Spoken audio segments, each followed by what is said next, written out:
Kisah Nabi Ibrahim.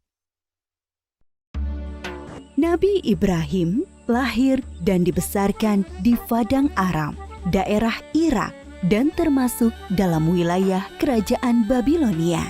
Pada masa itu, bangsa Babilonia menyembah banyak dewa. Ayah Ibrahim bernama Azar, seorang pembuat patung berhala. Patung-patung itu juga dijual kepada penduduk sekitar untuk menjadi sembahan mereka. Allah memberi Ibrahim pikiran yang cerdas dan kritis, serta keberanian yang besar. Dia mengilhamkan pemahaman kepada Ibrahim bahwa menyembah patung-patung itu adalah kesesatan yang nyata. Ibrahim bertanya dalam hati, "Ayah, mengapa ayah menjadikan patung-patung itu sebagai Tuhan? Bukankah ayah yang membuatnya? Bukankah patung-patung itu tidak bisa mendengar doa-doa kita?" Dia berpikir keras, siapakah sebenarnya Tuhan yang pantas dipuja, dimintai pertolongan dan perlindungan? Allah membimbing Ibrahim untuk memahami Tuhan yang sebenarnya. Mula-mula, Allah memperlihatkan langit yang penuh bintang bercahaya di malam yang gelap. Ibrahim berkata, "Sungguh indah, inilah Tuhanku." Ketika pagi tiba, langit menjadi terang. Bintang-bintang itu pun menghilang. "Oh, bintangnya hilang. Aku tidak suka Tuhan yang menghilang. Itu bukan Tuhan." Pada malam yang lain, Ibrahim melihat bulan terbit sangat menawan. "Wah, sungguh indah. Ini dia Tuhanku." Ketika pagi tiba, bulan itu tenggelam. Ternyata yang ini juga tenggelam. Ini juga bukan Tuhan. Oh, manakah Tuhan yang sebenarnya? Kalau Dia tidak memberi petunjuk kepadaku, pasti aku juga sesat seperti kaumku. Di kesempatan lain, Ibrahim melihat matahari terbit. Sinarnya terang memukau. Ini dia Tuhanku, Dia yang paling besar. Tetapi di senja hari, matahari akhirnya tenggelam. Taulah dia, matahari pun bukan Tuhan. "Wahai kaumku, aku tidak mau menyembah Tuhan-Tuhanmu itu. Aku ingin mengabdikan diriku pada pencipta semua ini."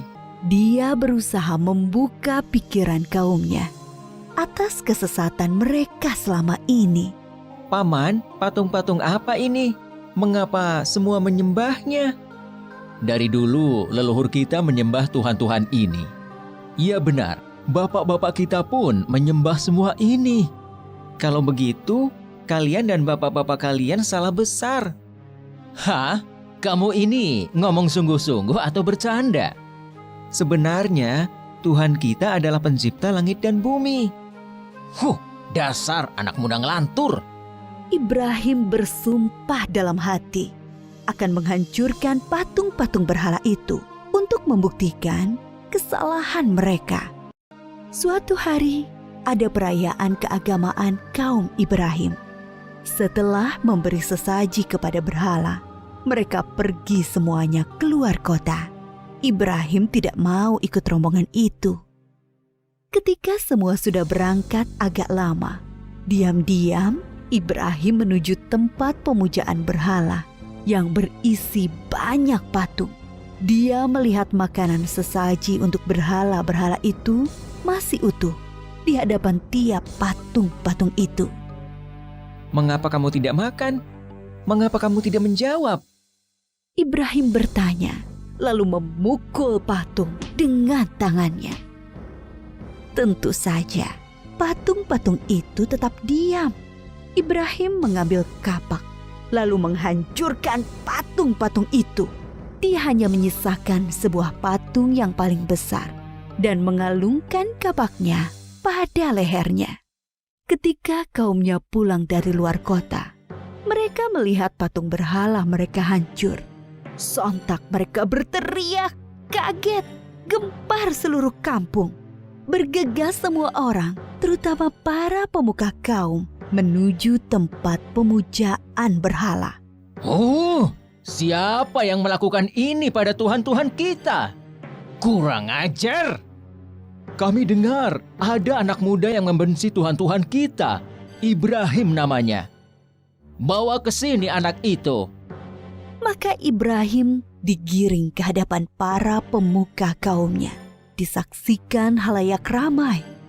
Apakah kamu yang menghancurkan Tuhan-Tuhan kita, Ibrahim?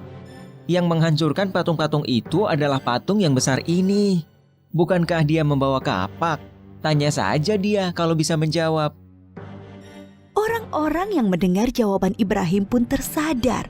Merekalah yang keliru dengan menyembah patung-patung itu. Tapi kekafiran yang sudah mendarah daging membuat mereka memutarbalikkan kebenaran. Tentu di sini ada campur tangan setan. Kamu kan tahu, dia tidak bisa bicara, apalagi bergerak menghancurkan patung lain. Berarti kamulah yang melakukannya. Jadi, mengapa kalian menyembah patung yang tidak bisa berbuat apa-apa? Melindungi dirinya sendiri saja tidak bisa, apalagi melindungi kalian. Pemuka-pemuka kaum Ibrahim berunding untuk menghukumnya. Beberapa orang mengusulkan untuk membakar Ibrahim hidup-hidup. Maka penguasa waktu itu, Raja Namrud, memerintahkan untuk membuat bangunan tempat pembakaran Ibrahim di tengah lapang agar bisa disaksikan orang banyak. Ibrahim diikat lalu dilemparkan ke dalam api. Api menyala berkobar sangat panas. Allah berfirman, "Hai api, dinginlah dan menjadi keselamatan bagi Ibrahim." Maka ketika kobaran api yang dahsyat telah padam, keluarlah Ibrahim dengan segar bugar, tidak terbakar sedikit pun. Bahkan pakaiannya juga utuh, hanya tali pengikatnya yang musnah terbakar.